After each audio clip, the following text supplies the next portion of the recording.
Bueno, ante todo quería dar las gracias al Colegio de Registradores y a la COE por acordarse de mí para moderar esta mesa y darles la enhorabuena por esta primera jornada que me parece realmente interesante.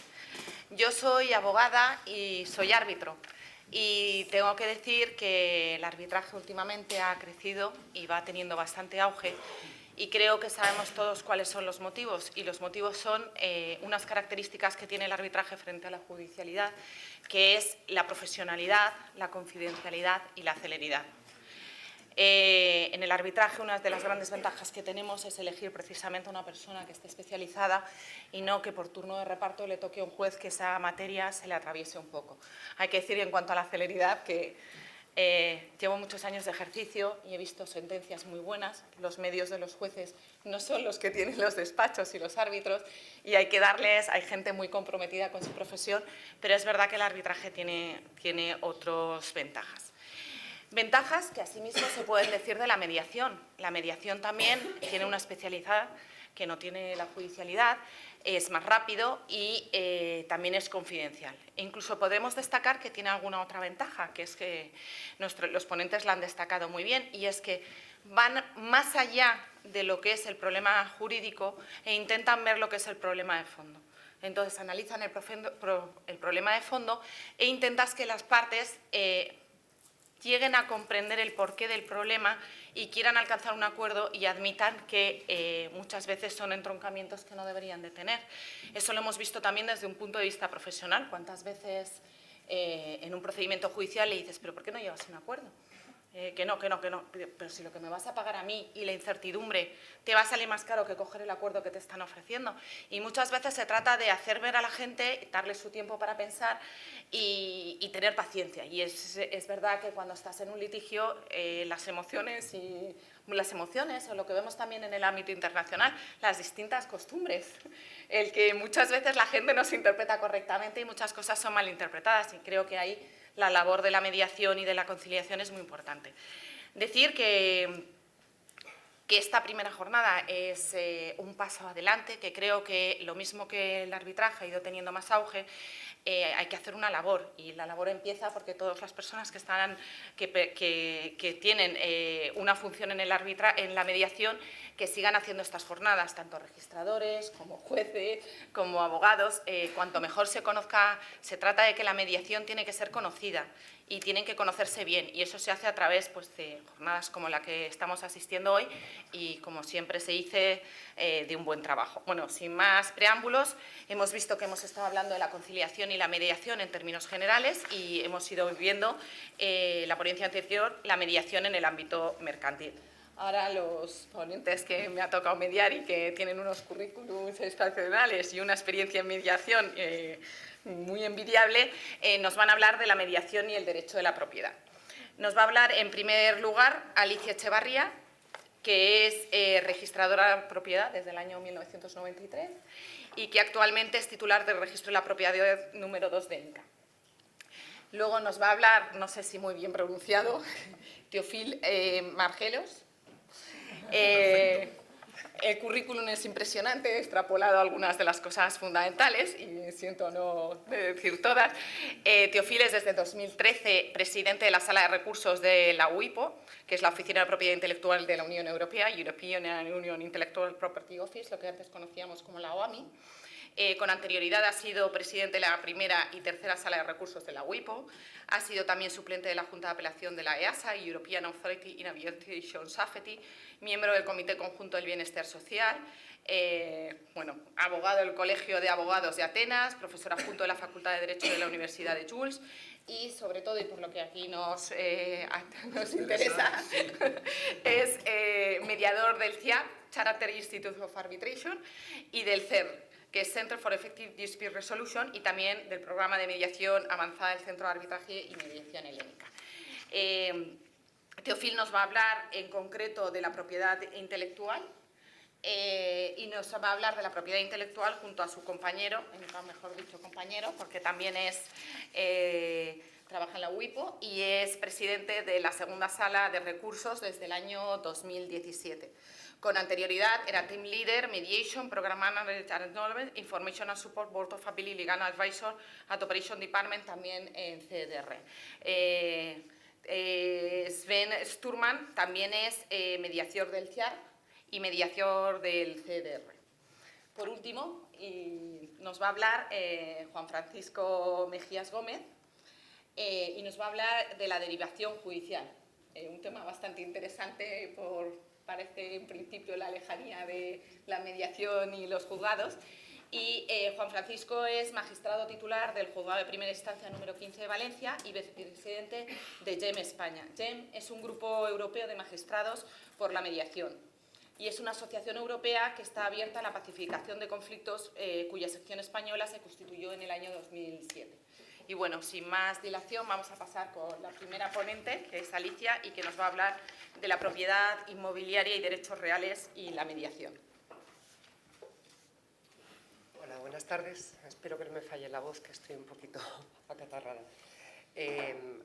Estoy aquí para hablar de los aspectos eminentemente prácticos de esto que se nos ha dado nuevo, que es la conciliación registral y el ámbito del registro de la propiedad, la mediación. No sabemos muy bien, ni siquiera los propios registradores, en qué consiste todo esto, ¿no?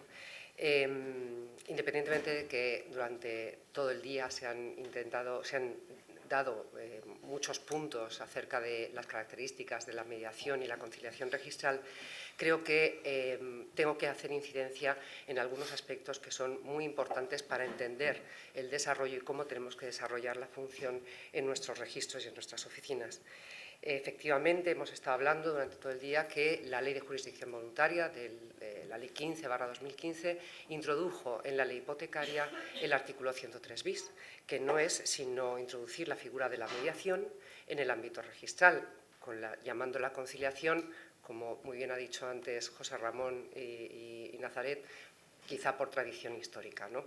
En la Constitución de Cádiz, en la Ley de 1881, se hablaba de conciliación como un supuesto de resolución de conflictos, quizá por alguien que tenía una cierta autoritas o un cierto conocimiento jurídico que pudiera influir y ayudar a las partes para la adopción de conflictos.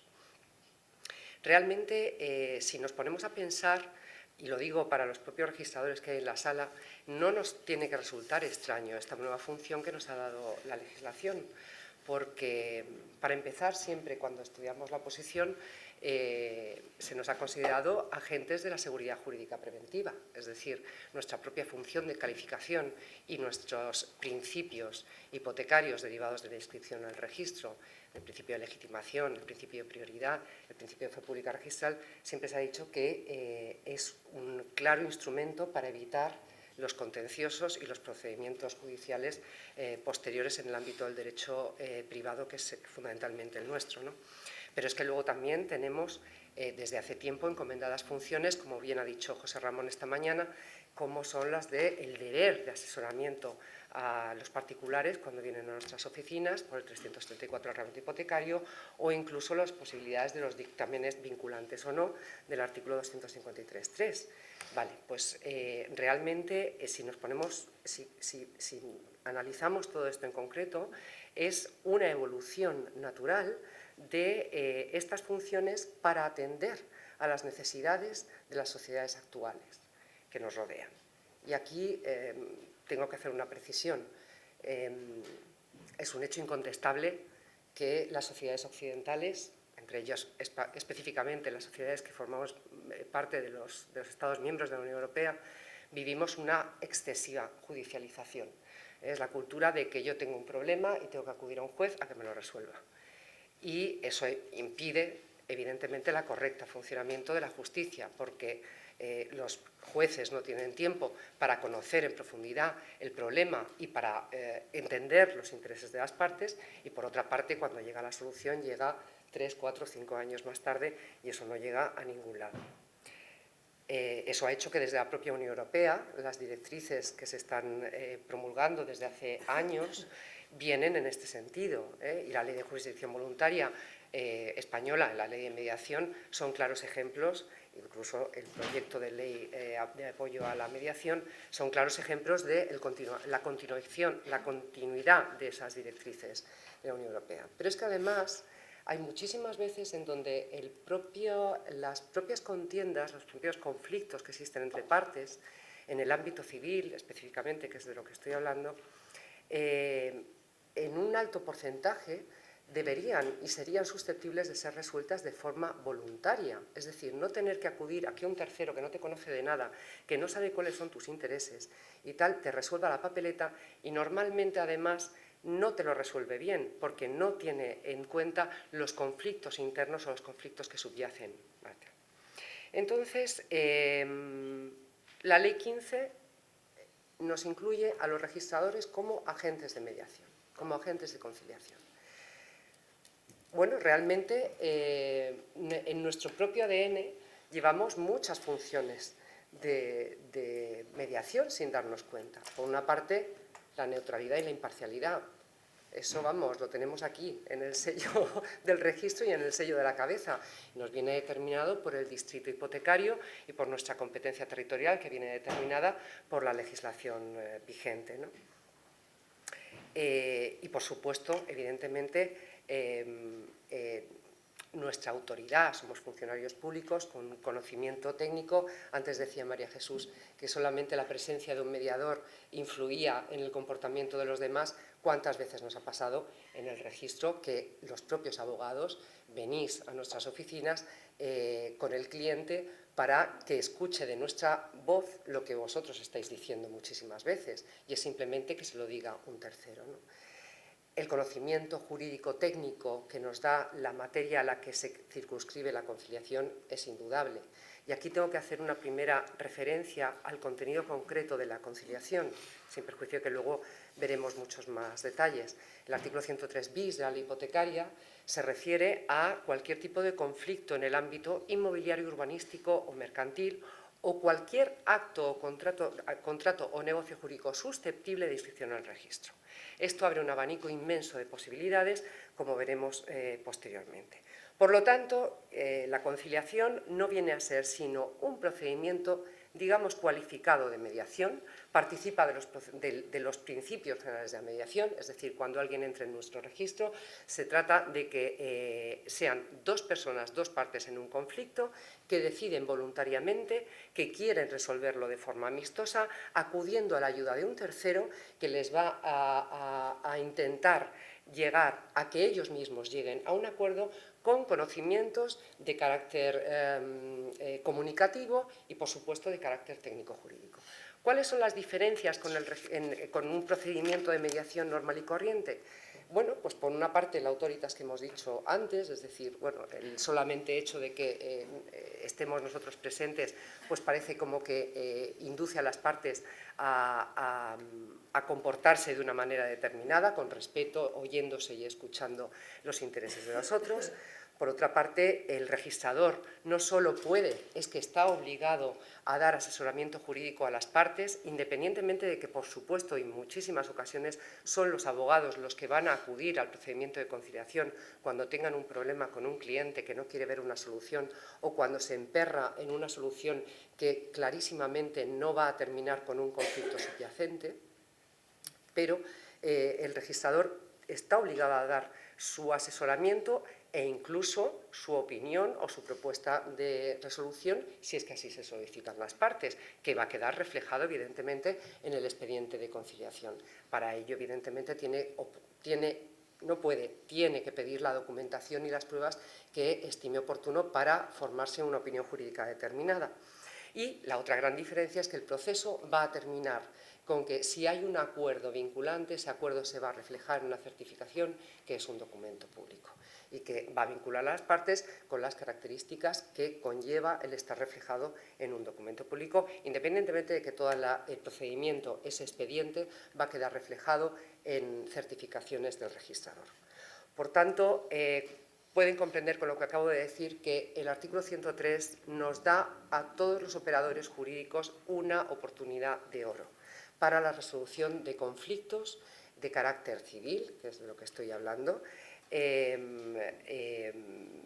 teniendo en cuenta además que eso es lo que nos requiere la sociedad actual. Es cierto que la conciliación registral está pensada para resolver quizá un problema concreto, un problema determinado, la mediación, como tú muy bien has dicho y como han dicho tantos otros a lo largo del día, es un procedimiento más completo en el sentido de que bueno, intenta ayudar a mantener las relaciones entre las partes. Eso sería lo deseable. Muchas veces los registradores, por nuestra propia experiencia en las oficinas, nos vamos a dar cuenta, hombre, ayuda mucho tener una formación de mediador, que yo la acabo de recibir, muy bien dada por María Jesús. Entro ya en los supuestos en donde puede hablarse de conciliación en el registro de propiedad multitud.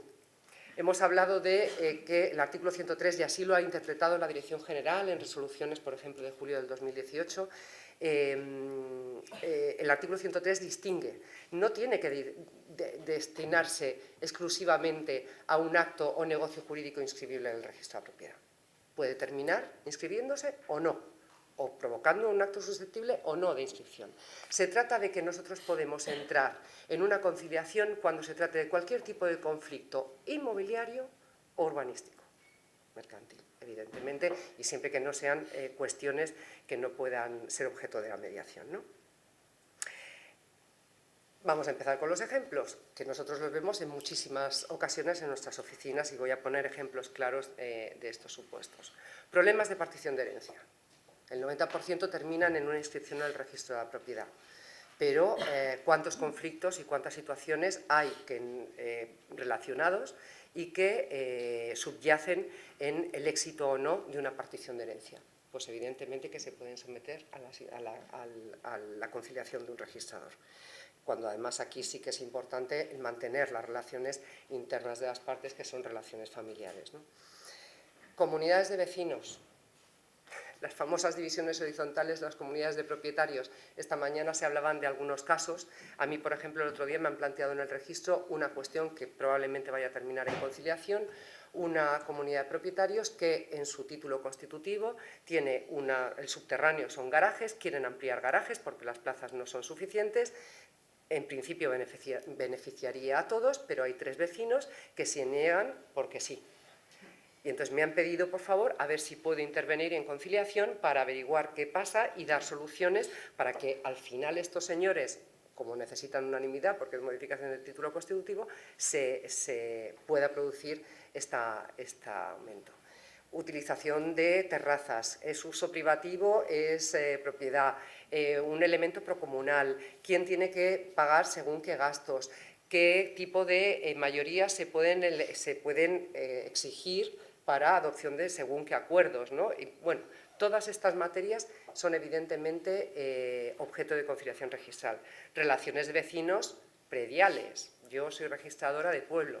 Se ha abierto, independientemente de que mañana abre otro compañero de este tema de las georreferenciaciones, y aquí tenemos topógrafos en la sala, se ha abierto la caja de Pandora con otra de las funciones nuevas que se nos ha dado a los registradores, que es parte de la jurisdicción voluntaria.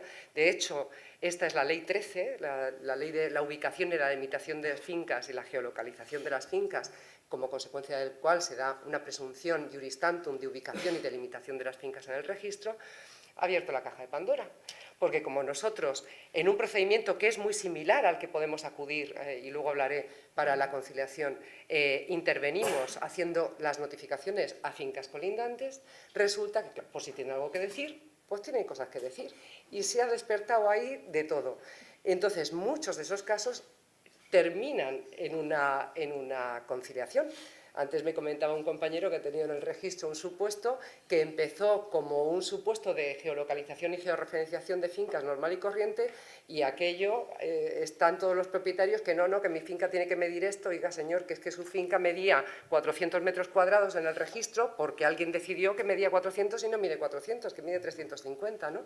Entonces, son cosas que vemos cotidianamente en el registro. Problemas, por supuesto, del INDES, por Dios. ¿Te doy paso o no te doy paso por mi finca? Tuve un caso que también se derivó en conciliación de un supuesto de un señor que tenía que dar paso a un propietario de finca colindante que estaba enclavado y, por lo tanto, tenía obligación de darle paso. Y no quería, y no quería, y no quería. Pues, ¿sabes al final lo que pasaba? Que es que el propietario de la finca que tenía derecho de paso había sido novio de su hermana y la había dejado en el altar. Entonces el tío decía que yo a este no le doy paso, vamos, ni que me maten. Digo, pero no, ¿usted no se da cuenta de que van a ser vecinos de por vida y de que además existe un artículo del Código Civil que lo dice y tal, no sé qué? Bueno, pues al final llegaron a un acuerdo. Y tienen buena relación vecinal, al menos no me ha llegado ninguna noticia al contrario, ¿no?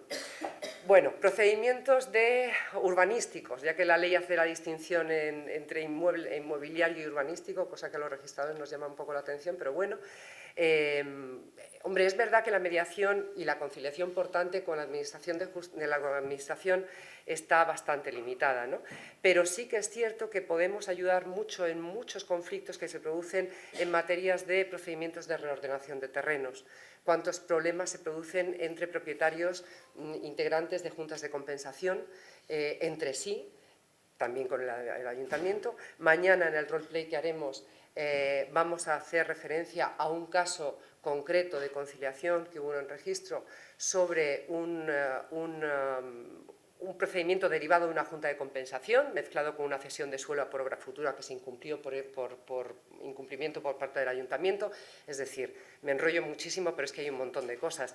Magistrados, compañeros tuyos nos han hablado de la posibilidad de que entráramos en la interpretación de cláusulas contractuales de ámbito inmobiliario, y me estoy refiriendo no solo a individuales, sino masivas. Ahí lo dejo. Es decir, es amplísimo los supuestos en los que la conciliación puede entrar en juego, ¿no? Y entro ya en el procedimiento, que me estoy enrollando mucho. Es verdad que el artículo 103 bis, y lo hemos dicho esta mañana, es muy escuetito, pero no podemos dejar de olvidar que está inmerso dentro de la ley hipotecaria, que es la ley en la que nosotros actuamos. Y el conciliador es registrador. En sede de conciliación nosotros somos registradores. Por lo tanto, es la ley hipotecaria la que nos tiene que servir de esquema para realizar todos estos expedientes. He hablado antes de que la ley 13, anterior a la ley 15, nos introdujo por primera vez en la figura, en nuestra actividad diaria, las figuras de los expedientes. Antes, nosotros no actuábamos con expedientes, eran negocios, los documentos que se nos presentan, nosotros calificamos, tal, pero no teníamos una figura como tal, en oficinas liquidadoras sí, pero no en el registro de la propiedad, ¿no?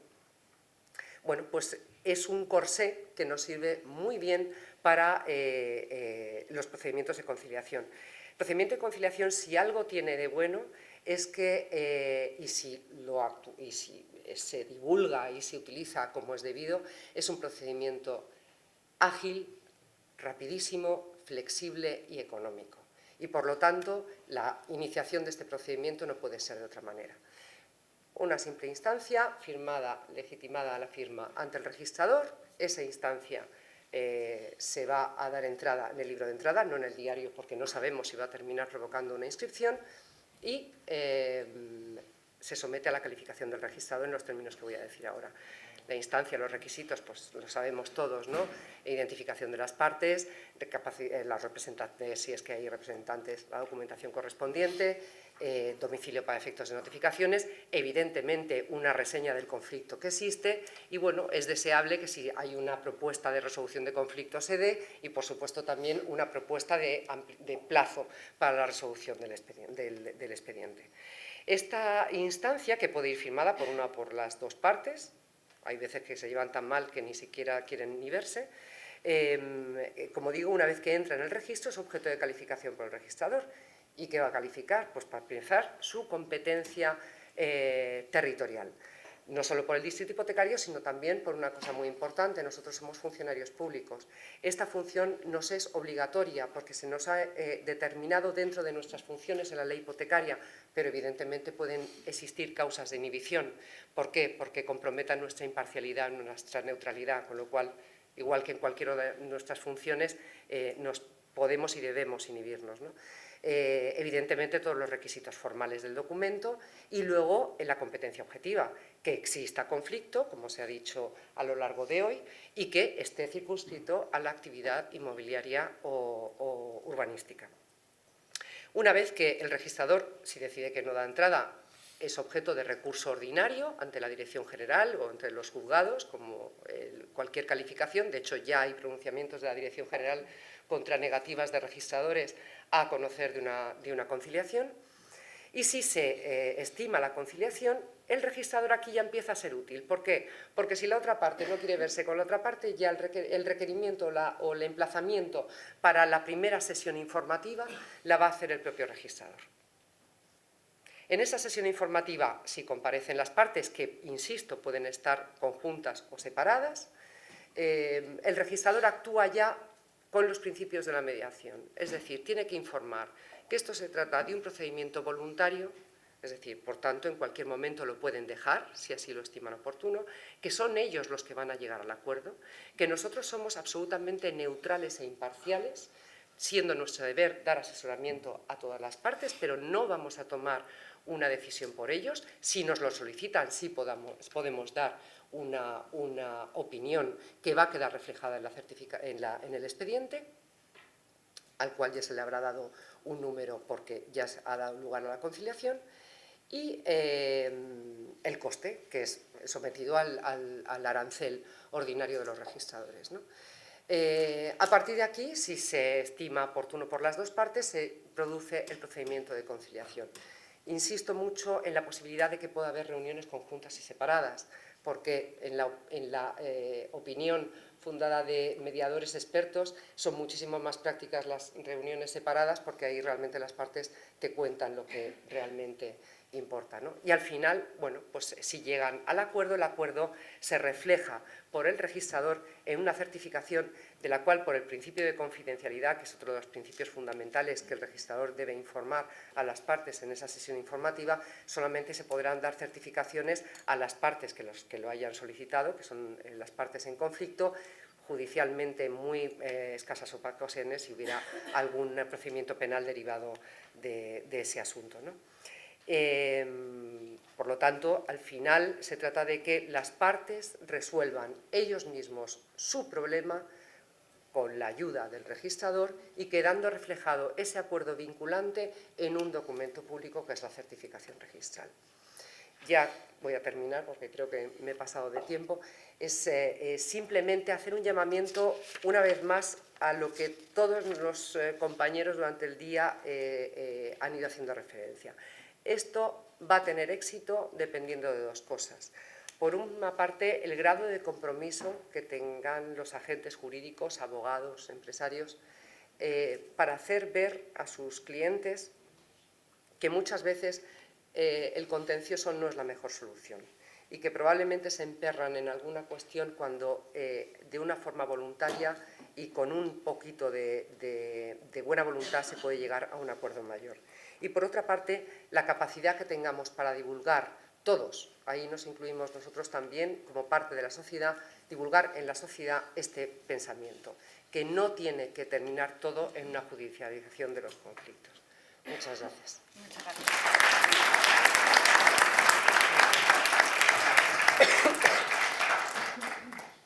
Paso la palabra a Teofil Bargellos, que nos va a hablar de la propiedad intelectual.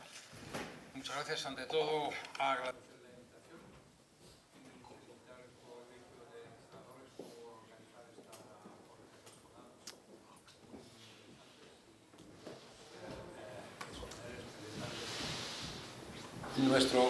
Nuestro trabajo.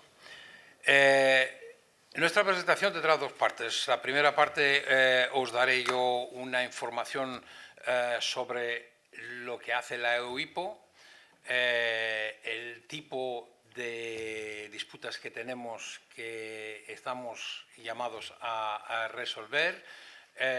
Os presentaremos las herramientas que utilizamos para esto. Yo os presentaré la herramienta de conciliación y después daré la palabra a mi colega para que os presente la herramienta de la mediación, cómo la hacemos, cómo utilizamos esta herramienta. Gracias. Esta es la EUIPO.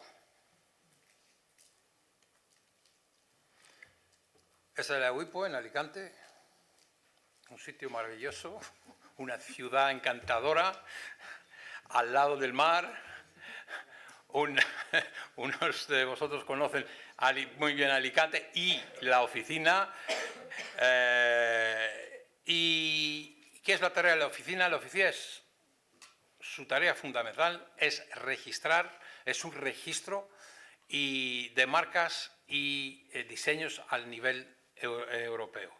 Los solicitantes, a través de un proceso de registro, adquieren la titularidad de unos derechos de marcas y diseños que producen efecto en todo el territorio de la Unión Europea.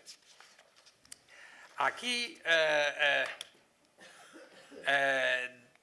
siguiendo el modelo de un metro, os presentamos los diferentes pasos, etapas de registro para todos los derechos de la propiedad intelectual, que sean patentes, diseños, marcas, derechos de autor. Nosotros estamos solo practicando el registro de las marcas y de diseños. ¿Esto qué significa?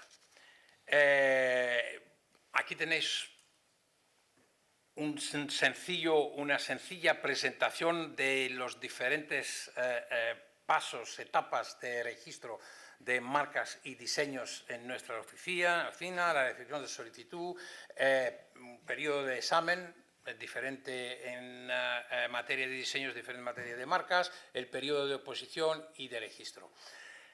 Todo esto produce un volumen de conflictos y de disputas impresionantes.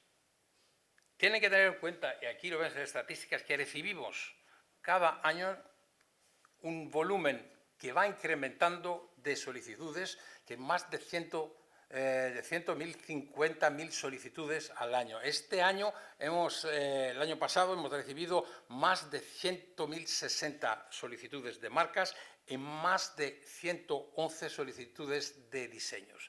Hemos ya registradas en la oficina más de 1 millón de marcas europeas. Esto, como acabo de decirlo, produce un volumen impresionante de disputas, de conflictos, de litigios, que sean oposiciones, 18.000 cada año, que sean cancelaciones, 2.000 en los 2 últimos años, o que sean recursos. Este año hemos recibido casi 3.000 recursos. Y estos litigios tiene que gestionarlos la oficina sin hacer referencia a los litigios producidos debidos a la infracción de estos derechos, que estos son solucionados al nivel nacional por las jurisdicciones nacionales. ¿Qué herramientas nos ha dado el legislador para resolver estos litigios, esas disputas? Aquí lo tenéis de modo muy sencillo. Involucra el Tribunal de Luxemburgo, nosotros, las jurisdicciones nacionales, en etapas muy diferentes, que empiezan con primera instancia, segunda instancia, tercera instancia, lo llamado la casación, los recursos de casación, y lo mismo ante los tribunales nacionales. Es una herramienta, es un sistema complicadito que lleva a los que tienen solo una disputa al nivel europeo a litigar, a estar ante los tribunales, que sean europeos o nacionales, por más de 8 años, 10 años, 15 años. Uno de los casos más sencillos es, os doy este ejemplo porque es una empresa que conocéis muy bien, una empresa familiar también, ¿no? Lo que ha dicho María Jesús me ha llamado la atención. Pues Sven tendrá la oportunidad también de decirlo, que es que detrás de todo ese volumen impresionante de disputas, que son disputas comerciales, mercantiles, sobre derechos registrados, en la gran mayoría hay siempre problemas familiares. Porque la gran mayoría son pymes, y la gran mayoría de las pymes son empresas familiares, y tenemos exactamente los mismos problemas para resolver. Si resolvemos el conflicto familiar, casi hemos resuelto la disputa. Entonces, lo que ha dicho María Jesús es lo que hacemos nosotros también, y por eso me ha llamado la atención. Este conflicto que se ha llevado ante la oficina, ante las salas de recurso, ante el Tribunal General, y después a través de un recurso de casación, ante el recurso de casación, y después ha vuelto ante el Tribunal General, después finalmente para el registro ha vuelto ante la oficina, ha durado 6 años. Y son de lo más rápidos y más cortos. Entonces, es normal. Cuando uno tiene que resolver disputas, cuando uno tiene que dar a los usuarios herramientas efectivas que les permiten poner sus derechos y tener beneficio de esos derechos en el mercado, ellos necesitan resolución rápida, resolución efectiva de sus disputas. Este sistema no les sirve. Y lo hemos visto, y además los costes de este sistema es muy importante. Si las pymes no pueden llegar hasta el final de este proceso legislativo y jurisdiccional de resolución de conflictos, solo empresas muy importantes, muy grandes, pueden soportar este tipo de costes. Entonces, hemos pensado crear un sistema, ofrecer a los usuarios un sistema que tenga las características siguientes. Ofrece soluciones globales, resoluciones rápidas, lucha contra los gastos y retrasos innecesarios, y da el poder a las partes, empodera a las partes para que ellas mismas busquen la solución que es más adaptada a su conflicto y que corresponda a la verdadera razón, como lo has dicho María Jesús también, a la verdadera razón que está detrás de este conflicto.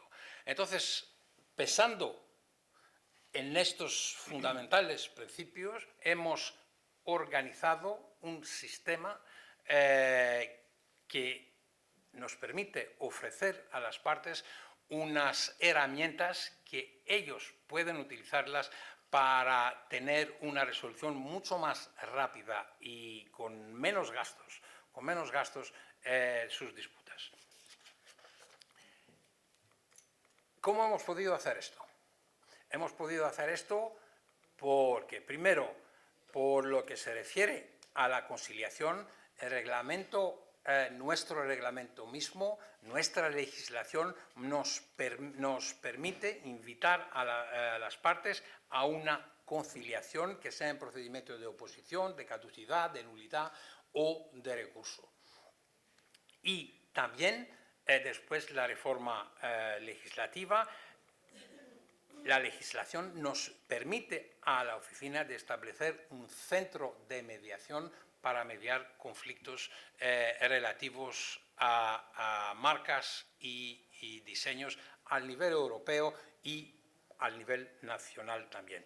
La oficina no ha establecido un centro de mediación, ha establecido un departamento, un servicio mucho más amplio de resolución alternativa de conflictos, porque queremos ofrecer a las partes unas herramientas que son mucho más amplias, que les dan muchas más amplias posibilidades, como por ejemplo unas herramientas híbridas que pueden combinar diferentes modos de de resolución alternativa, cómo combinar el arbitraje y la mediación, combinar la mediación con un peritaje, combinar mediación y conciliación con peritaje o arbitraje. Estamos trabajando ahora en esto y por eso este servicio, ya hemos constituido también en este servicio un comité de consejo que va a aconsejarnos sobre los diferentes proyectos, diferentes herramientas que podemos ofrecer a los usuarios para que ellos puedan, para que nosotros los empujemos a solucionar sus disputas fuera de este marco jurisdiccional que es muy complicado y que necesita mucho tiempo para llegar a una solución definitiva de conflicto. Y una decisión definitiva de conflicto que se termina siempre con una sentencia de una jurisdicción y que ella jamás está tiene la posibilidad de tener en cuenta los verdaderos intereses de las partes, porque eso las partes quieren solucionar, quieren encontrar soluciones que corresponden a sus intereses. Eso los tribunales y las jurisdicciones no lo pueden ofrecer a las partes. Entonces, nosotros hemos establecido el servicio que va a ofrecer unas herramientas mucho más amplias. Estamos trabajando sobre esto, pero por el momento lo que ofrecemos a las partes son dos herramientas, como lo he dicho, la conciliación y la mediación. ¿Cómo hacemos la conciliación? En las salas de recurso trabajamos como trabajan las jurisdicciones. Cada caso un ponente está designado para cada caso. Este ponente lleva la responsabilidad de gestionar este caso. Estos ponentes son formados para tener una visión global sobre el caso y según su entendimiento de caso van a proponer una conciliación o una mediación. Si el ponente piensa que a través de una conciliación tiene muchas más posibilidades para obtener una solución rápida, entonces utilizará esta herramienta. Esto significa que el ponente mismo llamará a las partes, tendrá un primer contacto con ellas para tener su acuerdo que ellas les gustaría, están de acuerdo que entren en este proceso de conciliación. Si esto es ese caso, entonces el ponente trabajará con ellas y propondrá una solución. Esta es la mayor diferencia con la mediación, donde el mediador está actuando, vas a explicar eso cómo lo hacemos, está actuando como facilitador de soluciones, no está proponiendo soluciones, cómo resolver el litigio. Entonces, él puede proponer, se suspende el proceso, el procedimiento durante este proceso de conciliación y si fuese necesario, si hay un bloqueo, el ponente puede referir el caso en la mediación. Esta es, grosso modo, cómo nosotros practicamos la conciliación. Claro, si queréis tener más detalles sobre esto, después en el debate podemos contestar todas sus preguntas. Y ahora paso, con su permiso, la palabra a mi colega. Sí, entonces vamos a continuar con la mediación y para volver a decirlo, para que quede muy claro, la conciliación, como acabo de decir Teófilo, es el ponente mismo que se ocupa del caso y no se deriva a otra persona. Y con la mediación, cuando los partes, y ahora también vamos a explicar cómo llegamos de hecho a estos casos, se decide por mediación, se suspende también, pero luego se deriva a la unidad de mediación y ahí se elige un mediador. Y curiosamente, nuestra experiencia de los últimos años es que tenemos más conciliaciones y sobre todo tenemos más éxito con las conciliaciones. Eso también es un dato muy interesante porque tenemos que ver un poco, porque siempre hemos un poco abogado por la mediación, pero ahora nos damos cuenta que con la conciliación llegamos casi a un 95% de los casos que llegan a un acuerdo amistoso, mientras en la mediación creo que estamos a 70-75%, que también está muy bien, pero la conciliación es mucho más alta. Y creo que eso se debe que, como ha dicho Teófilo, nosotros tratamos también como vosotros una materia muy, muy particular, muy técnica. Entonces, claro, también confían en nuestra, digamos, experiencia en esta materia y los conocimientos técnicos, porque no sé cuál es vuestra experiencia, pero sí, mi experiencia propia es muy útil si controlas muy bien la materia del fondo. Porque las partes, sobre todo los abogados, que también es su papel, lógico, están jugando con ciertos procedimientos procesales y entonces si tú como experto sabes cómo funciona y incluso en una sesión privada puedes decir, mira, con todo mi debido respeto, pero esto así no funciona en sesión privada. Eso en la conciliación nos da un poco más de flexibilidad, mientras en la mediación actuamos más como neutrales. Pero bueno, esto como entre paréntesis. Entonces, como ha dicho Teófilo, la mediación también forma parte del sistema de gestión activa de asuntos, porque la idea otra vez es que queremos ofrecer un valor añadido a nuestros usuarios. Al final, es el usuario que opta o quiere una decisión nuestra o quiere la mediación o la conciliación.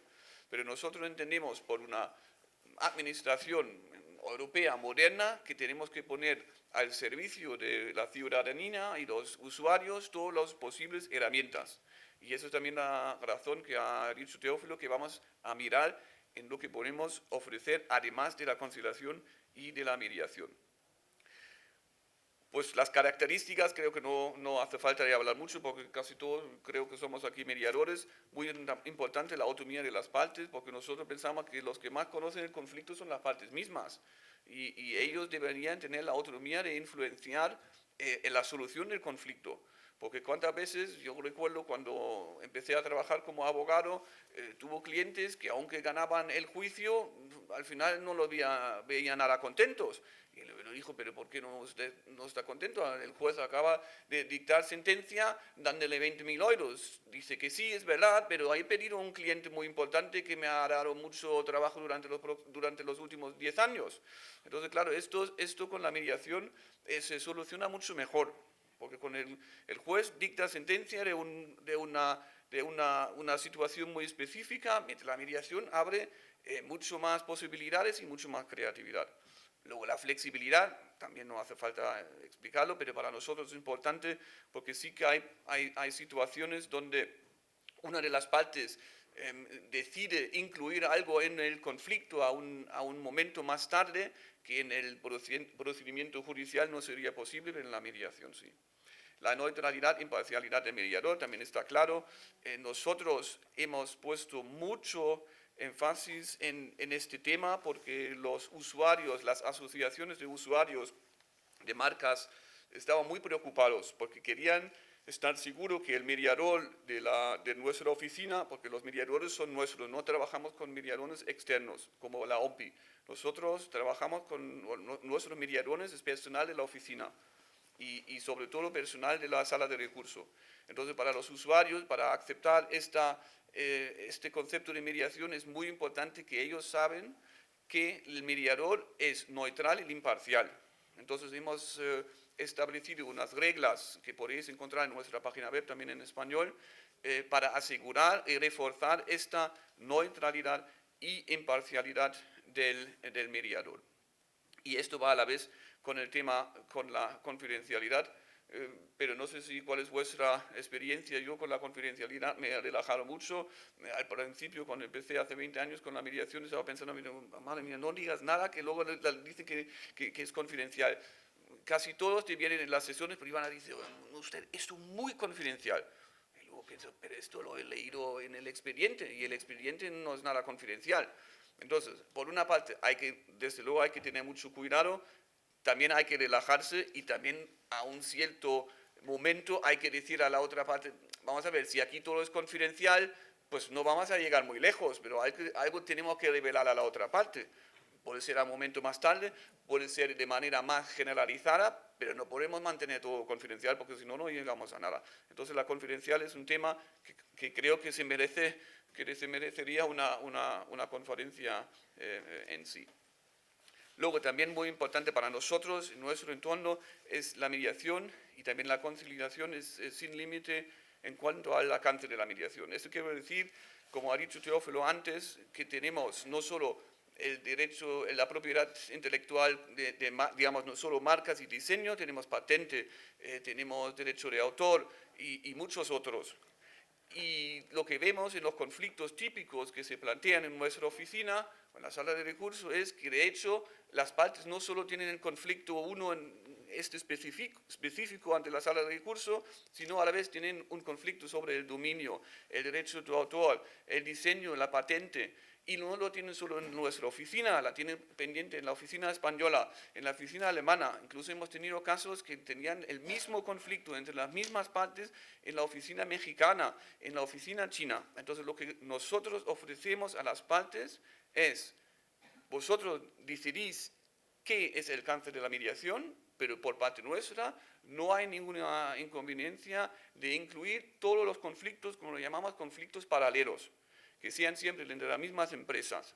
Y esto detrás, lo ha dicho Teófilo antes, la idea detrás es ofrecer a los usuarios una solución global.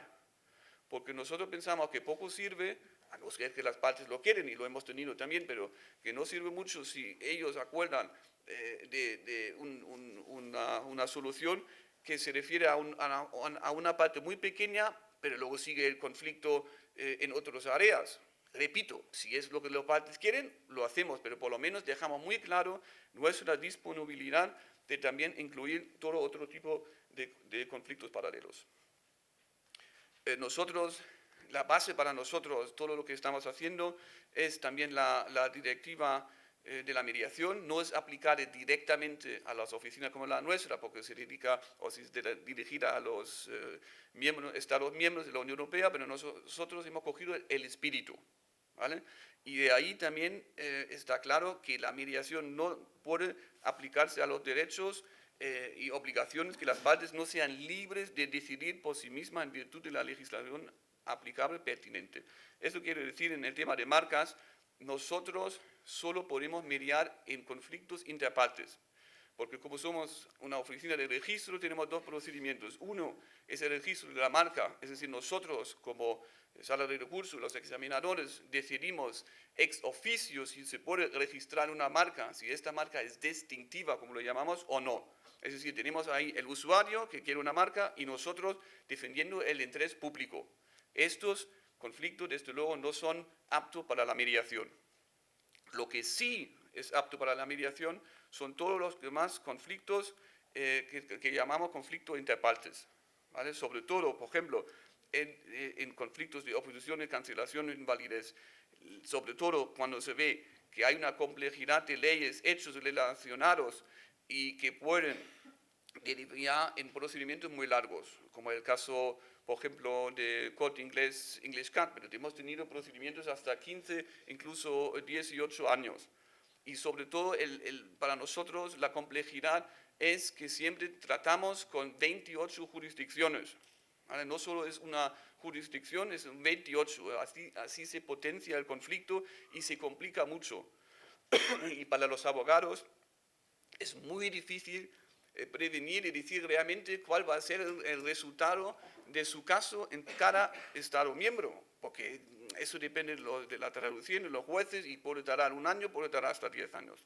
Estos son los casos típicos.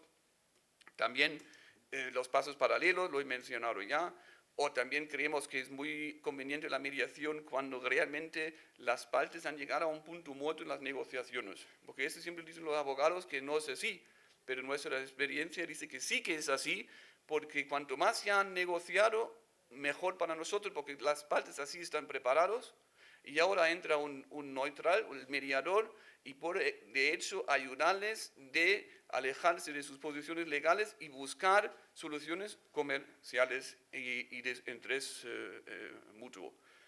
También pensamos, para nosotros, creo que no es tanto para el tema del registro tipo vuestro, pero para nosotros sí es el tema de la confidencialidad, cuando las empresas de hecho quieren evitar que los usuarios sepan el conflicto.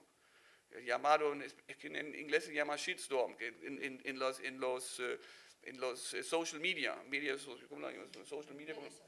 sociales como Facebook, LinkedIn, porque ahí muchas veces surgen conflictos, bueno, surgen informaciones sobre conflictos que dañan a las empresas. Entonces muchas veces es mejor decir, mira, vamos a optar por la mediación porque es confidencial y así los usuarios no se enteran del conflicto. Estos son los ejemplos que ya he dicho, los procedimientos que nosotros pensamos que son aptos para la mediación, porque todos son procedimientos interpartes. Y esto hemos hablado. Y algunos aspectos prácticos. Tenemos una página web dedicada al tema de la mediación, está todo en español. Tenemos ahí instrucciones a las partes, tenemos un modelo de acuerdo de la mediación, tenemos una solicitud conjunta de mediación y también todos los currículums de cada mediador de la oficina. Como nos llegan los casos, les llegan sobre todo la mediación, también la conciliación en tres maneras. O uno de los usuarios nos manda una carta diciendo, mira, queremos que este caso es apto para la mediación, podéis por favor enviar esta carta y contactar a la otra parte y preguntar si estarían de acuerdo de mediar. Lo que hacemos es, una vez que esta carta la hemos enviado a la otra parte, contactamos a la parte y le damos cualquier información que necesiten. La otra vía es que las dos partes ya conjuntamente se acercan y dicen, mira, queremos hacer una mediación y ya vamos empezando inmediatamente. Y la situación donde más nos llegan las mediaciones y las conciliaciones es cuando el ponente del caso, de hecho, estudia el expediente y propone, es decir, yo como juez o miembro y presidente de la sala, propongo a las partes de entrar en la conciliación o la mediación. Entonces, otra vez, enviamos una carta, luego pedimos un mediador que contacte a todas las partes para ver si tienen preguntas, si quieren que expliquemos cómo funciona la mediación, cuáles son las ventajas, y luego en base de esto las partes pueden tomar una decisión formada. Y eso también lo he dicho antes, es muy importante, una vez que las partes están de acuerdo de entrar en conciliación o mediación, suspendemos el recurso ante nuestra oficina, en la sala de recursos. Las partes, en nuestra mediación está claro, las partes del conflicto, sus representantes legales, y la ventaja que también presenta la mediación en nuestro sistema es que luego pueden traer otras, por ejemplo, consejeros o abogados incluso de otros países, porque no olvidéis, las marcas se lo citan empresarios de todo el mundo. Y puede haber una empresa americana que no puede actuar ante nuestra oficina y necesita un abogado que es de la Unión Europea, pero sí que puede ser que su abogado de confianza es americano. Entonces, en la mediación sí que lo pueden llevar y pueden estar presentes en esta. Normalmente hacemos la mediación con un mediador, pero depende de la situación, también hacemos mucho comediación. La razón es muy simple, y Teófilo lo sabe muy bien porque es el mediador de la mediación, porque muchas veces tenemos, por ejemplo, yo recuerdo un caso que había una empresa española y una empresa mexicana. Los mexicanos decían que ni pensar que no quieren un mediador o mediadora español, pero les querían alguien que hablara en español. Y luego los otros decían que querían otro. Entonces, depende del contexto cultural y lingüístico, podemos decidir que les ofrecemos dos mediadores. pero es muy importante porque luego las partes siempre piensan, ay, el mediador alemán es para mí, porque yo soy el alemán, y el mediador español es para la empresa española. Esto desde luego no es el caso y hay que dejarlo muy claro, pero puede ser muy útil también en las sesiones comunes cuando hay el tema de discusiones por el idioma, porque como nosotros hablamos varios idiomas, podemos también traducir por las partes. Y las mediaciones las hacemos en la EUIPO, en la oficina en Alicante o en Bruselas. En Bruselas, si es en Alicante, no hay que pagar nada aparte de la tasa de recurso, y en Bruselas son 750 € para cubrir nuestros gastos de viaje. Y luego lo último, el protocolo de mediación, que lo he mencionado ya antes. Una vez que hemos informado a las partes que se puede hacer la mediación, un mediador contacta a las partes para ofrecerles cualquier ayuda y apoyo en la selección del mediador. Vale, muchas gracias.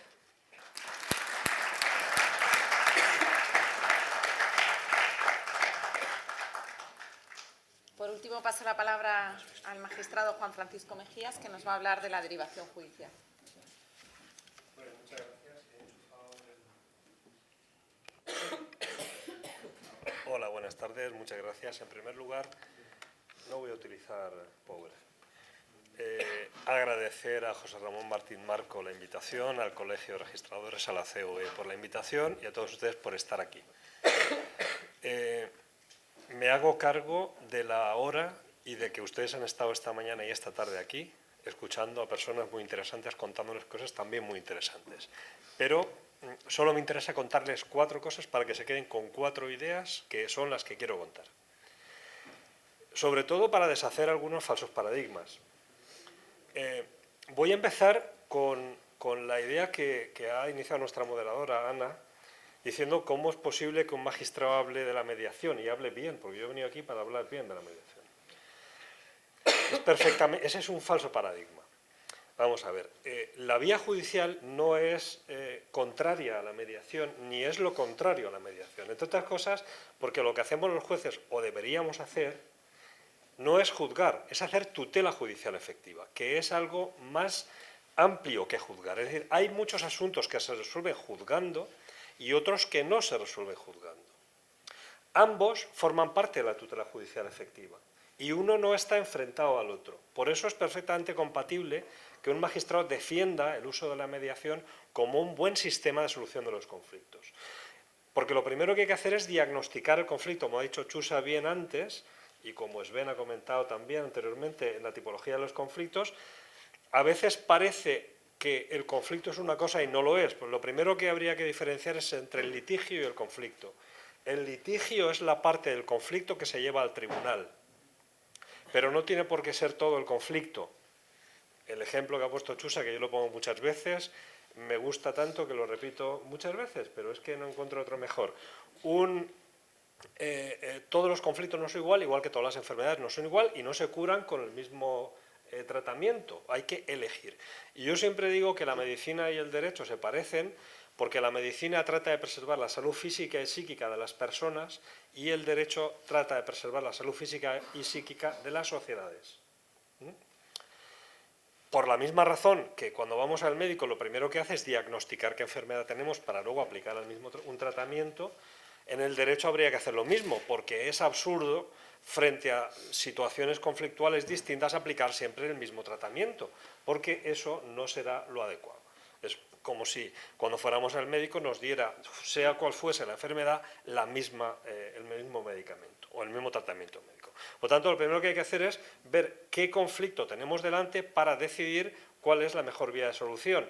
Y eso no es que sea ajeno a la vía judicial, es que la propia vía judicial dice que los jueces, ya cuando el conflicto lo tenemos en el tribunal, debemos explorar la posibilidad de que las partes consigan un acuerdo o no y agotar las posibilidades del acuerdo. Por lo tanto, esa función de que se termine con un acuerdo es una función judicial perfectamente y no es una cosa contraria a la vía judicial, sino todo lo contrario.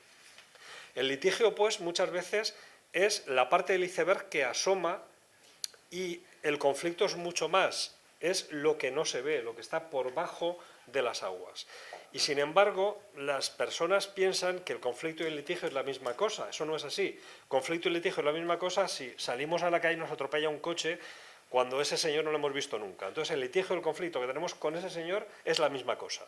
Pero cuando tenemos una empresa familiar, por seguir con el ejemplo, o tenemos un problema con nuestro compañero de trabajo al que vemos todos los días, o con nuestra familia que vemos todos los días, seguramente el conflicto será mucho más grande que el litigio, porque seguramente, como ha dicho también otro ponente, no sé si has sido tú, Chusa, sí, lo has dicho tú, el conflicto entre la empresa de Cocentaina era por la participación en la fila de un yerno. Es decir, nada que ver con el tema de la empresa. Sin embargo, estas personas se pelean en la cena de Nochebuena y también en la junta de administración de la empresa, en cualquier lugar. ¿Por qué? Pues porque se tienen manía, porque el conflicto es un conflicto emocional, no es un conflicto económico. No es un conflicto económico. Entonces, si el que va a resolver no diagnostica eso, se está equivocando, en mi modo de ver, modesto, soberanamente. Algún ponente anterior ha comentado que claro, que esto de la obligación de seguimiento de la mediación no le veía mucho sentido porque ya llegaba él y solucionaba el conflicto. Vamos a ver, es que una cosa es solucionar el conflicto y otra cosa es ponerle fin al proceso. Yo creo que el juez tiene que resolver poniendo una sentencia, pero no siempre que pone una sentencia arregla el conflicto, muchas veces lo estropea un poquito más. Por lo tanto, yo como juez soy consciente de que hay conflictos que difícilmente voy a poder resolver con esa herramienta del juicio, que se parece mucho a jugar al póker. No sé si ha salido el ejemplo, pero si no ha salido lo pongo. Jugar al póker es que yo cojo las cartas, no le enseño las cartas al otro, le pongo cara de póker, es decir, intento engañarlo para ganar, y quiero ganarle para que el otro pierda. Eso se parece mucho a un juicio. Sin embargo, también podemos jugar a otra cosa. Podemos jugar a montar un puzzle de un rompecabezas, ponemos piezas boca arriba, montamos el puzzle y cuando lo tenemos montado, pues ese es el objetivo que teníamos. En el póker el objetivo es ganarle al otro, en el rompecabezas el objetivo es montar el puzzle. ¿Cuál es la diferencia? Que lo primero es un sistema competitivo y lo segundo es un sistema cooperativo. Entonces, para algunas cosas la competición está muy bien, pero para otras no, y es mejor la cooperación. Por lo tanto, ambos mecanismos son mecanismos que nos permiten solucionar los conflictos, pero diagnosticando de conflictos estamos hablando, porque si englobamos todos los conflictos en lo mismo, yo creo que estamos equivocando abiertamente. Por eso, el primer paradigma que me gustaría dejar claro es: los jueces, también tengo que advertir que esto que yo estoy diciendo no lo piensan todos los jueces. Lo pensamos un grupo de jueces, desde luego los que estamos en GEME, el grupo de magistrados por la mediación, y además lo apoyamos con pasión, con energía, porque nos lo creemos de verdad. Con esta historia de la mediación yo llevo ya 23 años y casi 30 como magistrado. Entonces, me he dado cuenta de que hay algunas cosas que yo como magistrado no puedo solucionar y no puedo solucionar bien. Entonces, lo que no puedo hacer es empecinarme en pensar que yo simplemente con la aplicación del mecanismo del proceso judicial puedo resolver algunos conflictos, porque esos conflictos tienen un contenido emocional y yo no puedo dar una respuesta legal o una solución legal a un conflicto que es emocional, pura y simplemente eso. Entonces, por esa razón, creo que no es una cosa extraña que un juez se aproxime a la mediación, sino más bien lo extraño es que no se aproxime. Yo creo que debería ser lo normal, lo contrario. Además, yo sostengo desde GEME, pero yo sostengo la idea de que nuestro sistema de justicia que tenemos actualmente es un sistema de justicia que no es sostenible. No es sostenible. No es sostenible que vayamos al pleito muchas veces por asuntos de ínfima cuantía. Lo ha dicho también otro ponente anterior. Una impugnación de un acuerdo social en una junta societaria es una declaración de guerra. Es una declaración de guerra. Y ha dicho otro ponente anterior, ya, pero bueno, como hasta que no hay un acto de impugnación no existe el conflicto, no, error, a mi modesto modo de ver, El conflicto existe antes, por eso la declaración de guerra no es más que el primer disparo de la guerra, porque si no hay un conflicto anterior, nadie dispara a nadie. Es decir, el conflicto existe, lo que pasa es que está latente, está bajo de las aguas. Se hace explícito cuando aparece el litigio y se ve ya porque asoma sobre las aguas. Por lo tanto, no confundamos la existencia del conflicto con la existencia de una declaración formal de hostilidades, porque muchas veces el conflicto está en situación de guerra fría o latente, y eso no quiere decir que el conflicto no exista. Por otra parte, he de decir que el conflicto no es malo en sí mismo, en el mundo de las empresas y en el mundo de las personas. El conflicto no es malo en sí mismo. El conflicto muchas veces nos hace crecer. Lo que ocurre es que hay que gestionar adecuadamente el conflicto. Yo siempre pongo el ejemplo de las olas en el mar. Es decir, un mar sin olas no es un mar, es un lago o un charco. Pero conviene que las olas sean de medio metro. Si las olas son de 5 metros nos pueden matar. Entonces, al final, ¿qué hay que hacer? Gestionar que las olas sean vencibles por nosotros, o sea, que esos conflictos que hacen que el mar esté vivo y no se muera porque tiene olas, no sea de tal magnitud que nos destruya absolutamente.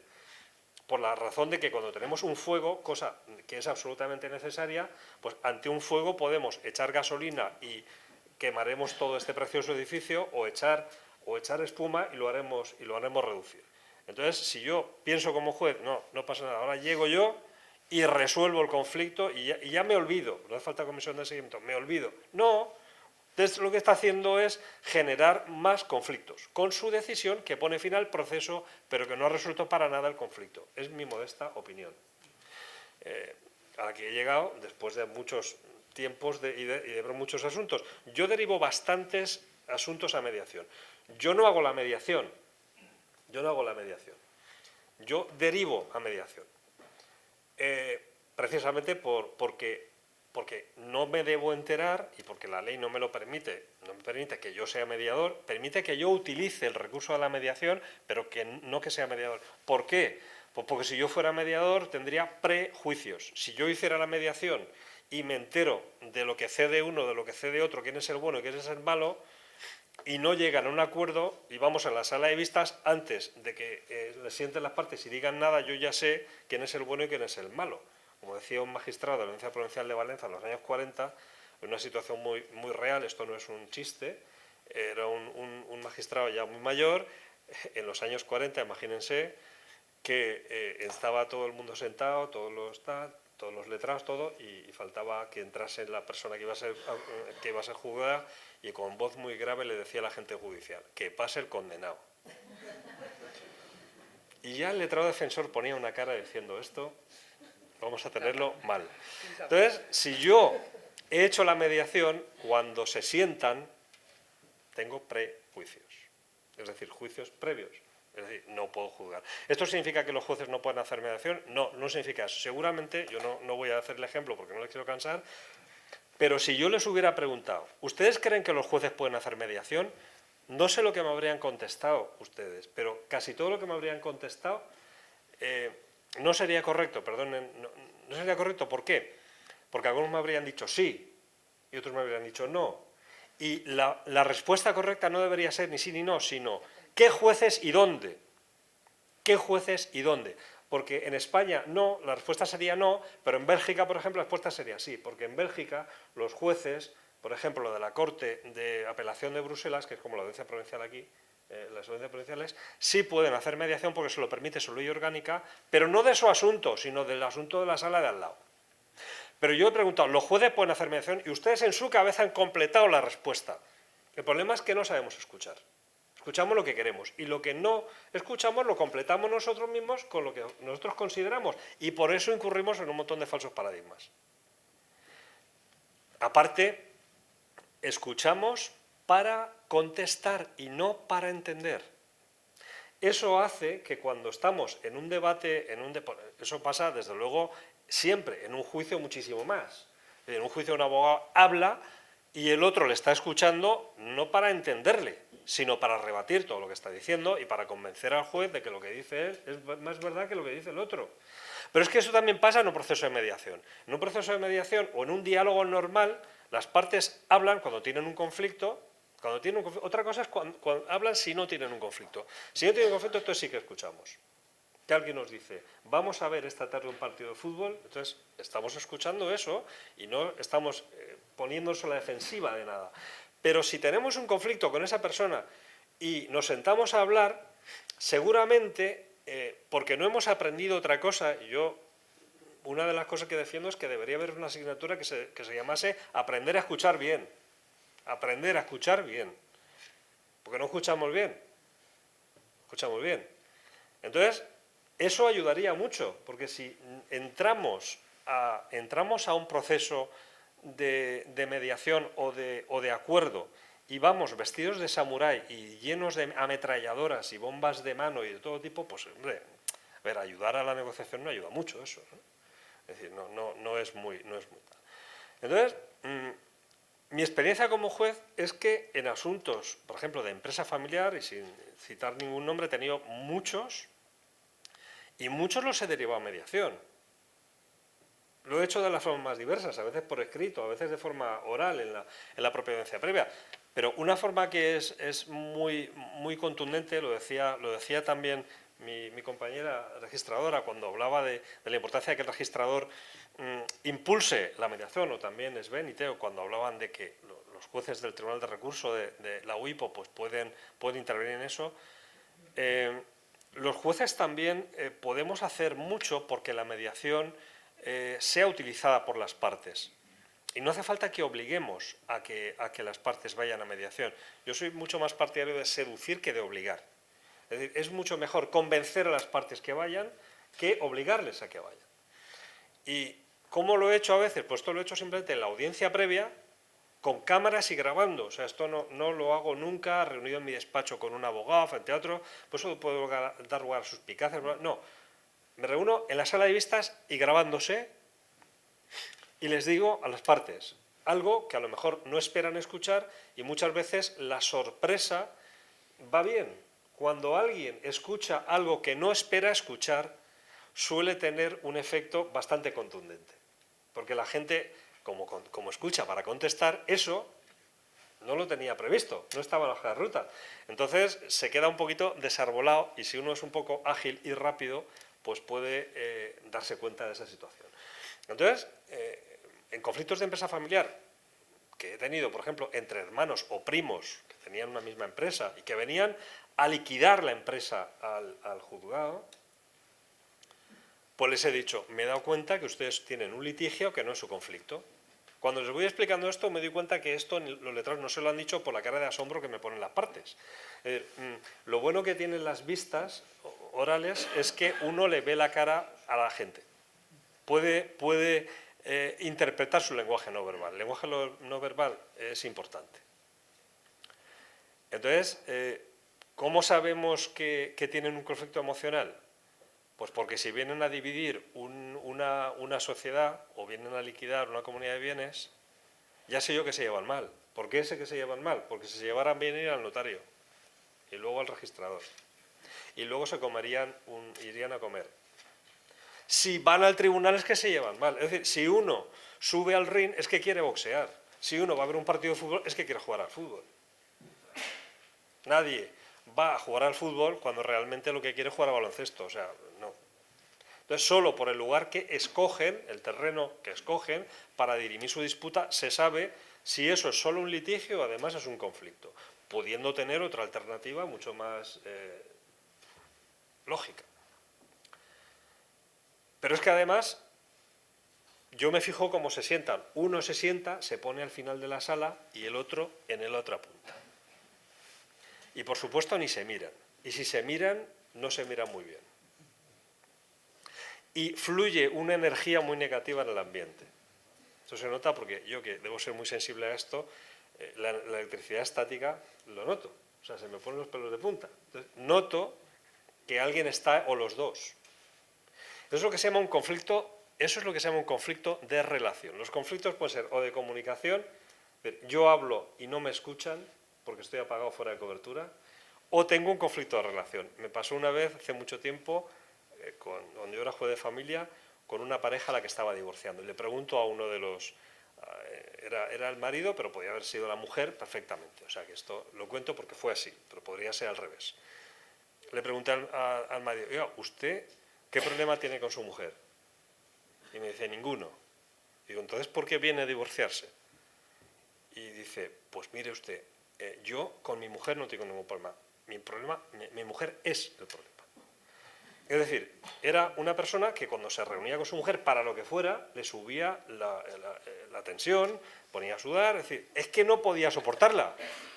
Eso es lo que se llama un conflicto de relación, es decir, cualquier cosa que le propusiera a su mujer, o él a su mujer, o su mujer a él, iban a decir que no, fuera lo que fuera. Pasaba como ese sujeto que va a una comunidad de propietarios, lugar también donde se producen conflictos de esta índole, carácter emocional, porque al final tú tienes un conflicto de tracto sucesivo con tu vecino de arriba que te hace ruidos desde hace 20 años, pero un día decides a demandarle por cualquier cosa. No tienes ese problema en litigio, es que tienes 20 años de conflicto. Entonces, llega uno a la Junta de Propietarios, llega tarde, pide perdón, perdonar, queridos compañeros, que he llegado tarde, lo siento, he pillado un atasco, tal, dice, no sé de qué estabais hablando, pero me opongo. Es decir, ya tiene esto lo cuento un poco en tono humorístico para que se quede mejor, porque es más mnemotécnico, pero es que pasa así, no estoy exagerando nada. Es decir, estas cosas pasan. Cuando tengo juicios de propiedad horizontal, porque hay un vecino que no paga o una empresa que no paga por el alquiler, sobre todo pasa mucho con empresas que tienen bajos y que no quieren pagar gastos comunes de la finca. El ascensor u otras cosas. Entonces, me ocurre que cuando pregunto a los letrados si han preguntado al demandado ¿por qué no paga? No han preguntado. No han preguntado. Es que a lo mejor no paga. Puede que no pague porque no tiene dinero. Si no paga porque no tiene dinero, se puede hacer un plan de pagos para que vaya pagando o hacer una quita o ver cómo. A lo mejor no paga porque él una vez planteó en la Junta que su hija paralítica tenía que tener una rampa y no le hicieron ni caso. O porque le insultó el presidente. Yo qué sé. Pregunte por qué no paga, cuál es el conflicto, indague un poco. No pregunta. Entonces es tan simple como que se le pregunte, diga, ¿cuál es su problema? Yo lo he hecho muchas veces en la vista, eso no es una mediación, pero le he preguntado al demandado, que ha sido pedido su interrogatorio, ¿usted por qué no paga? Yo no pago porque el presidente me trató mal en una junta. ¿Usted estaría dispuesto a que si el presidente le pide disculpas, usted pagaría? Por supuesto. Ya se acabó el pleito. Se acabó el pleito. Y estamos ahí guerreando porque si paga, que si no paga, que además es que como no se resuelva ese tema y no se le pida disculpas o perdón, no va a pagar nunca. ¿Y qué vamos a estar todos los meses planteando la demanda? ¿Eso es sostenible?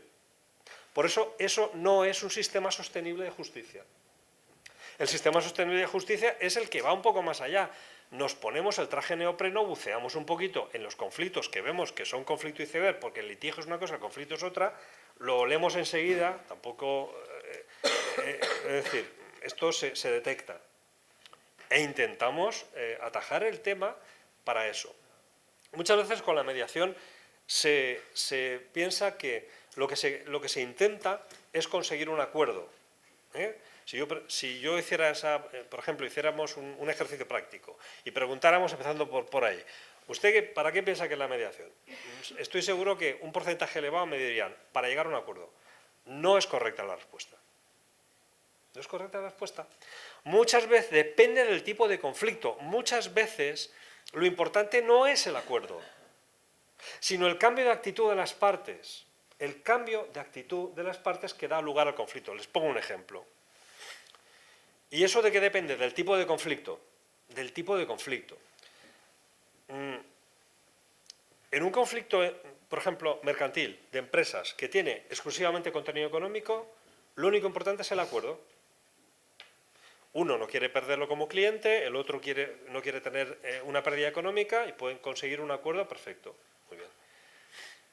Pero si el conflicto, por ejemplo, se produce en el ámbito de una empresa familiar donde en la tercera generación, como habéis dicho, se produce la disolución de la empresa, yo mismo esto lo he podido ver en mis propias carnes porque yo soy hijo de un señor que no era empresario, pero que trabajó 50 años en una empresa familiar, muy pequeñita, que el que hizo la empresa era un señor que vendía libros con una manta en la calle, en los años 40, que hizo dinero con eso, que montó una empresa que esa empresa se la pasó a los hijos, que los hijos le hicieron bastante grande, ya no solamente vendían libros, sino muchas más cosas, y que la tercera generación se carga la empresa porque se invierte la pirámide y en vez de un general y muchos soldados había muchos generales y un soldado. Un problema. Y este señor que funda la empresa se muere en brazos de mi padre y mi padre me pone a mí Juan Francisco porque este se llamaba Francisco. No tengo ningún antecedente familiar que se llame Francisco en mi familia, pero Juan es todos por línea paterna. Es decir, que entiendo muy bien lo que es eso y hoy esto ya no pasa mucho, pero mi padre estuvo 50 años en una empresa trabajando. Era su familia esa empresa. No era simplemente el lugar donde trabajaba, sino era su familia esa empresa. Bien, entonces, en ese tipo de conflictos que se producen en ese tipo de empresas, porque son familiares, se producen ahí, cuando hay un problema, por ejemplo, lo que sea, cualquier conflicto en el ámbito societario, lo importante es el acuerdo. No es lo más importante el acuerdo, lo importante es el cambio de actitud, es decir, lo que se llama la mediación transformativa, es decir, el cambio de actitud de las partes, porque si el conflicto se produce porque hay una persona que es muy orgullosa, o tiene un ego desorbitado, o todos tienen un ego desorbitado, cosa muy común, pues entonces justamente eso es lo que produce el conflicto. Si llegan al acuerdo en un asunto puntual, pero no modifican esa actitud previa, continuarán teniendo los mismos tipos de conflictos, porque no se puede esperar un resultado diferente si seguimos haciendo las mismas cosas. Esto no es de derecho, es pura psicología. Si quieres que las cosas cambien, haz cosas diferentes, porque si haces las mismas cosas, llegarás a los mismos resultados. Yo creo que ya me voy 2 minutos. La pregunta, ¿por qué derivo? ¿Por qué debemos derivar los jueces? Debemos derivar porque así hacemos tutela judicial efectiva. ¿Y a quién debemos derivar? Como estamos en el seno del registro de la propiedad, la pregunta es, ¿se puede derivar a los registradores? La respuesta es sí. ¿Por qué? Pues porque para eso se forman y para eso tienen un centro de mediación. Y eso, como el 103 bis en realidad habla de la conciliación y lo otro es la mediación, vamos a ver. Lo que sí que no tiene nada que ver con la mediación es el arbitraje, que es muy respetable y está muy bien, pero es otra cosa. Otra cosa. Es un sistema heterocompositivo, solución de los conflictos. Es decir, donde hay un señor, que en este caso es el árbitro, que él decide por un laudo lo que hay que hacer. Llego yo y lo resuelvo. Bien, perfecto, yo también, en algunos supuestos. Pero en otros, llego yo y lo resuelvo en un arbitraje cuando hay un conflicto iceberg, pues no. Entonces, en esos conflictos existen otros mecanismos que son los autocompositivos, cuando es uno mismo, el que compone el conflicto. La conciliación, la mediación y la negociación. La negociación cuando no necesito a nadie, porque yo con el otro hablo. La conciliación y la mediación cuando necesito un tercero que me ayude. ¿Y la diferencia cuál es? Pues la diferencia es que en unos casos cabe la propuesta de solución y que el procedimiento es diferente en uno y en el otro. Pero en ningún caso ni el conciliador ni el mediador imponen una solución. Por eso entiendo que en conflictos de este tipo, conflictos societarios, inmobiliarios, urbanísticos, naturalmente que se puede derivar a los registradores. Vamos, ya lo he dicho varias veces, o sea, esta no es la primera vez que lo digo y lo defiendo y lo sigo defendiendo. ¿Por qué? Pues porque en esas materias seguramente son las personas más adecuadas para ayudar a las partes a desbloquear ese conflicto. Y como tú has dicho muy bien, seguramente si ven la actitud proactiva y positiva del registrador, seguramente pues el acercamiento a una solución pacífica será mejor. Y yo ya voy a callarme para respetar lo que he dicho antes y porque, como decía Baltasar Gracián, lo bueno si breve 2 veces bueno y lo malo si breve menos malo. Muchas gracias. Muchas gracias. Si yo he entendido bien, en el fondo, en España, que es un sistema de justicia rogada, lo que te lleva a ti a derivar en la mediación es que tú no puedes salirte del conflicto que te plantean las partes. Es decir, tú ves que el conflicto que te han planteado a ti va más allá y, por tanto, nunca vas a poder resolverlo y por eso lo derivas a mediación. Porque, en el fondo, en España, solo lo que te piden vas a poderlo resolver. Tú, supongo que cuando ves que eso tiene un fondo más allá Vamos a ver, y deseas una justicia material. Si quieres te lo explico con una frase un poco cómica, pero que yo creo que es muy gráfica. Yo cuando veo que es un conflicto iceberg, un conflicto emocional, les digo a las partes, ustedes son muy libres de plantearme el asunto a mí, pero yo les digo, por mi experiencia, que en asuntos como este, no voy a dar solución a su conflicto, pondré punto final al litigio con una resolución. Entonces, ustedes pueden dejar que yo acabe de estropear su conflicto, si quieren. Son muy libres, o pueden intentar una solución, claro. Yo lo que no me piden no lo puedo dar. Pero, abusando de mi cercanía hacia ti, si las partes alcanzan un acuerdo en la mediación y en ese acuerdo el acuerdo va más allá. No, eso iría fuera. Vamos a ver. Si las partes ¿No homologarías ese acuerdo? No, yo homologaría lo que tiene que ver con el litigio. El resto del conflicto tienen que hacerlo de otra manera. Si quieren que se ejecute, tienen que ir a escritura pública, y si no, es un contrato que es ley interpartes.